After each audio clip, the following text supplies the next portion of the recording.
Hello दोस्तों, आज हम बात करेंगे विंटर सीजन यानी ठंड के मौसम का पेट की बीमारियों पर क्या प्रभाव हो सकता है। पेट की अलग अलग समस्याएं विंटर के टाइम बढ़ती हैं या घटती है, क्या क्या तरह से सीजन का और सीजन के दौरान हमारे लाइफस्टाइल चेंजेस का इफेक्ट पड़ता है हमारे पेट की बीमारियों पर। आज इस पर बात करेंगे। ये जानना और समझना जरूरी है क्योंकि अक्सर हम मौसम के इन्फ्लुएंस को इग्नोर कर देते हैं, जिसकी वजह से सडनली अगर कोई चेंजेस आता है या कोई लाइफस्टाइल रिलेटेड इश्यूज आता है हम ध्यान नहीं देते, बीमारी बिगड़ जाती है, मैनेज करना अक्सर मुश्किल पड़ जाता है। तो ये एस्पेक्ट को समझना और मौसम के इन्फ्लुएंस या मौसम रिलेटेड हैबिट्स के इन्फ्लुएंस को समझना जरूरी है ताकि हम उसे प्रिवेंट कर सकें।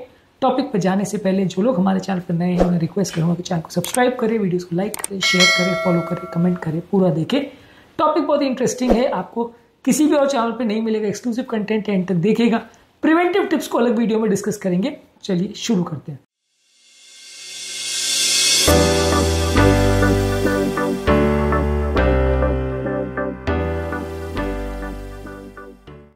सबसे पहला, पेट के अल्सर्स बढ़ने का चांस ठंड में ज्यादा होता है। ठंड के मौसम में मौसम के इफेक्ट की वजह से गैस्ट्रिक एसिड का सिक्रीशन ज्यादा होता है, इसलिए अगर किसी व्यक्ति को अल्सर्स का प्रॉब्लम है तो वो ज्यादा बढ़ सकता है, उससे रिलेटेड प्रॉब्लम ज्यादा हो सकती है। इसके अलावा पेट के अंदर मौजूद हेलिकोबैक्टर पाइलोरी जो कीटाणु होता है जो कि अल्सर बढ़ाने में बहुत इंपॉर्टेंट रोल प्ले करता है, वो भी ठंड के टाइम ज्यादा एक्टिव हो जाता है, ज्यादा अग्रेसिव हो जाता है, ज्यादा डैमेज करता है, गैस्ट्रिक एसिड सिक्रीशन को भी इफेक्ट करता है, जिसकी वजह से ठंड के टाइम अगर किसी व्यक्ति को पेप्टिक अल्सर का प्रॉब्लम है तो वो बढ़ सकता है। इस बात का विशेष ध्यान रखने की आवश्यकता है, इसके लिए अपने डाइट को चेंज करने की आवश्यकता है। इसके अलावा अगर किसी व्यक्ति को गैस्ट्रोएसोफेजियल रिफ्लक्स डिजीज यानी GERD का प्रॉब्लम है, विंटर के टाइम अक्सर ऐसा होता है कि लोग बहुत ज्यादा oily, rich, junk, spicy food खाते हैं क्योंकि ठंड के टाइम अक्सर लोग की हॉलीडेज रहती हैं। लोग घर पर रह के ऑयली जंक खाना, खासकर अल्कोहल पीना, नॉनवेज खाना ज्यादा पसंद करते हैं। ये हेवी विंटर डाइट्स आपका पेट पर इफेक्ट करती है, जिसकी वजह से गैस्ट्रोएसोफेजियल रिफ्लक्स डिजीज का प्रॉब्लम बढ़ सकता है। ये सारी चीजें जो है आपके लिए नुकसानदायक है और यदि आप अपने बॉडी का मैनेजमेंट का ध्यान नहीं रखते तो प्रॉब्लम हो सकती है। इसके अलावा ठंड के टाइम लोगों की फिजिकल एक्टिविटी भी कॉम्प्रोमाइज हो जाती है, लोग एक्सरसाइज नहीं करते, जिसकी वजह से आपका गैस्ट्रोएसोफेजियल रिफ्लक्स का प्रॉब्लम बढ़ जाता है, आपका डाइजेशन प्रोसेस स्लो हो जाता है, इसलिए रिफ्लक्स की प्रॉब्लम बढ़ जाती है। इसके अलावा ठंड के टाइम हम ज्यादा कपड़े पहनते हैं, ज्यादा लेयर्स में कपड़े पहनते हैं, जिससे पेट पर एक प्रेशर या एक दबाव पड़ता है जो कि गैस्ट्रोएसोफेजियल रिफ्लक्स की डिजीज की प्रॉब्लम को बढ़ा सकता है। तो ज्यादा टाइट कपड़े पहनने की वजह से भी GERD का प्रॉब्लम ठंड में बढ़ सकता है। तो ये इंपॉर्टेंट एस्पेक्ट्स हैं जिसकी वजह से ठंड के टाइम GERD यानी गैस्ट्रोएसोफेजियल रिफ्लक्स डिजीज का प्रॉब्लम बढ़ सकता है। इसके अलावा अगर किसी व्यक्ति को इरिटेबल बाउल सिंड्रोम है तो वैसे व्यक्ति के भी स्ट्रेस और एंजाइटी की वजह से IBS के सिम्टम्स बढ़ सकते हैं। ठंड के टाइम मानसिक तनाव, स्ट्रेस ज्यादा होता है, इससे ये प्रॉब्लम बढ़ सकती है। ठंड के टाइम हमारा फ्रेश फूड, वेजिटेबल्स का इंटेक कम हो जाता है, हम ज्यादा ऑयली जंक फूड ज्यादा खाते हैं, जिससे डाइजेशन रिलेटेड प्रॉब्लम और कॉन्स्टिपेशन, डायरिया के प्रॉब्लम बढ़ जाते हैं। ये IBS के बढ़ने का कारण है। इसके अलावा ठंड के कारण लोग अक्सर पानी कम पीते हैं क्योंकि प्यास कम लगती है, मुंह कम सूखता है। कम मात्रा में पानी पीने की वजह से कॉन्स्टिपेशन या डायरिया या ब्लोटिंग या क्रैम्प्स रिलेटेड प्रॉब्लम्स ज्यादा बिगड़ते हैं ठंड के टाइम। तो IBS के सिम्टम्स ठंड के टाइम ज्यादा देखने को मिलते हैं क्योंकि शरीर में पानी की कमी होती है। ऑब्वियसली इसका आंसर आपको पता है कि आपको क्या करना है, एक्स्ट्रा मात्रा में पानी पीना है। हालांकि प्रिवेंटिव टिप्स को हमने एक अलग वीडियो में डिस्कस किया है।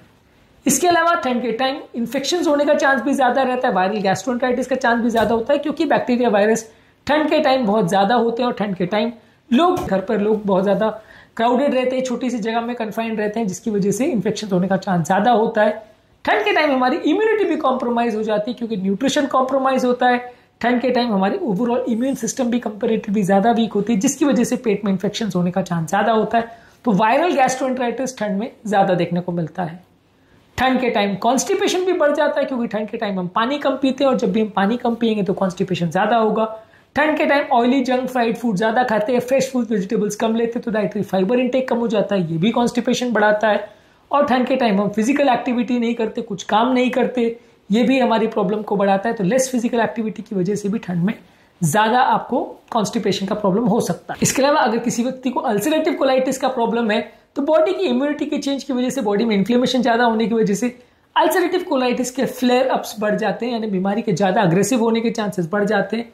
ठंड के टाइम बॉडी में विटामिन D की डेफिशिएंसी भी हो जाती है क्योंकि हम धूप में बाहर नहीं निकलते और ये विटामिन D की कमी होने की वजह से बॉडी में इन्फ्लेमेशन बढ़ता है और इन्फ्लेमेटरी बाउल डिजीज और अल्सरेटिव कोलाइटिस जैसे पेशेंट्स में प्रॉब्लम ज्यादा देखने को मिलती है। क्रॉन्स डिजीज के पेशेंट के फ्लेयर अप्स बढ़ जाते हैं और इनकी कंडीशन ज़्यादा बिगड़ती है। इसके अलावा ठंड के टाइम पेट में इन्फेक्शन ज़्यादा होते हैं। ये इन्फेक्शन बॉडी की इम्यूनिटी को ट्रिगर करते हैं।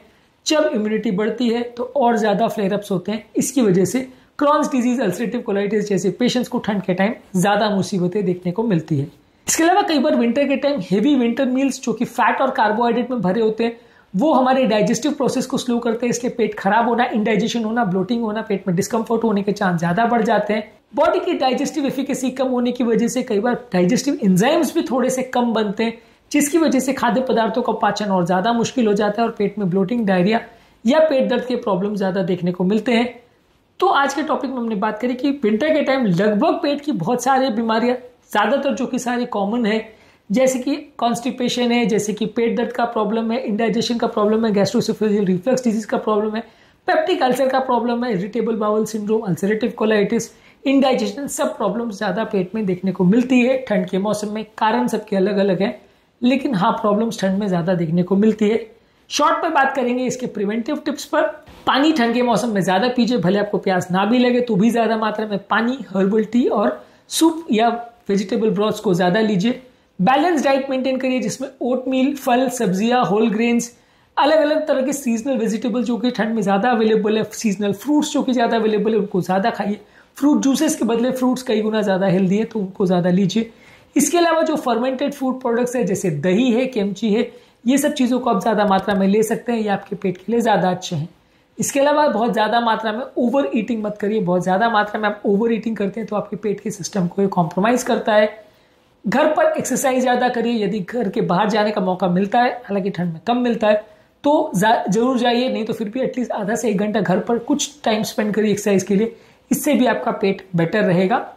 ठंड के टाइम जो आप कपड़े भी पहन रहे हैं, भले आप ठंड से बॉडी को प्रोटेक्ट करने के लिए ज़्यादा स्वेटर्स भी पहन रहे हैं, पर वो बहुत ज़्यादा टाइट नहीं होने चाहिए, बहुत ज़्यादा पेट पर दबाव नहीं पड़ना चाहिए, क्योंकि ये पेट की हेल्थ को कॉम्प्रोमाइज़ करता है। इसके अलावा ठंड के टाइम मानसिक तनाव ज़्यादा होता है, तो योगा, प्राणायाम, डीप ब्रीदिंग, मेडिटेशन, ये सारी चीज़ें करके अपने मानसिक तनाव को कम करिए, इससे भी आपको बेटर लगेगा। विटामिन डी के सप्लीमेंट्स ले सकते हैं, या एटलीस्ट थोड़ी बहुत भी अगर धूप निकले तो टाइम स्पेंड कर सकते हैं। इससे बॉडी में विटामिन डी की कमी पूरी हो जाएगी और आपको गैस्ट्रोइंटेस्टाइनल प्रॉब्लम्स कम होंगी। और हाथों को और बॉडी को क्लीन रखने का, नहाने का, हाथों को धोने का बार बार ध्यान रखिए। ये चीज़ें रखने से पेट का हाइजीन बेटर रहेगा, पेट में होने वाले इन्फेक्शन होने का चांस कम हो जाएगा और बार बार आपको गैस्ट्रोएंटेराइटिस का प्रॉब्लम जो कि ठंड में ज़्यादा देखने को मिलता है थोड़ा कम हो जाएगा। आज के टॉपिक में हमने बात करी डिटेल में कि कौन कौन सी तरह की प्रॉब्लम्स ठंड के टाइम ज़्यादा हो जाती है और क्यों हो जाती है और उनसे बचने के लिए क्या कर सकते हैं। इस पार्ट को भी हमने शॉर्ट में डिस्कस किया। प्रिवेंटिव एस्पेक्ट्स को एक अलग वीडियो में हमने डिटेल में डिस्कस किया, उस वीडियो को भी जरूर चेकआउट करें। टॉपिक एंड करने से पहले जो लोग हमारे चैनल पर नए हैं, रिक्वेस्ट करूंगा चैनल को सब्सक्राइब करें, वीडियोस को लाइक करें, शेयर करें, फॉलो करें, कमेंट करें।